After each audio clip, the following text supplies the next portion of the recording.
Let's see how to create website snapshots and how to restore them. This is going to be our first version. Now we are going to make a change, let's say version 2. And I'm going to create a snapshot of that. Go to Control Panel and find this commit icon. Click it, and you can give a short and a long explanation. For now, only the short one is important. Implement version 2. You can see all the file system changes on your website. Commit.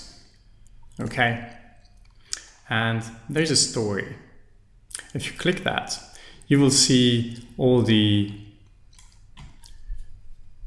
entire version history of this website with all the snapshots that are available for you to restore. So we have implemented version 2. By the way, automatic updates create snapshots automatically before and after making an update. So that's why we see many here already.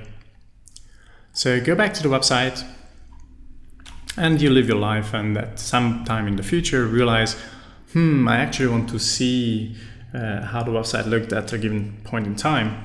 So you go to the control panel, story, and find the version you want, in this case, before we implemented this version 2. So I'm going to take the one before and click checkout.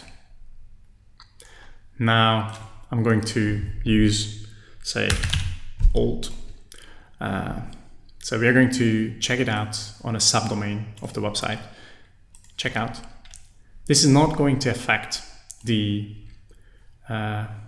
original website itself. So now we have two branches, one for the original website, which is untouched, and one for the old one.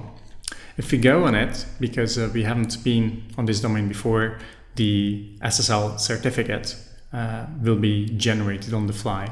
So we will have to wait for that a couple of seconds. And there you go. Now it's available. So as you can see, it says lorem ipsum, blah, blah. And let me close this. The live website is untouched. It's still on version 2. Let's say you want to restore this lorem ipsum version.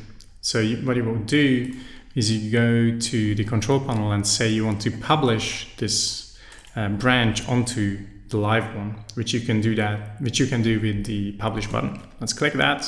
You can select the target branch and hit publish. And at this point, the old version will not be available anymore.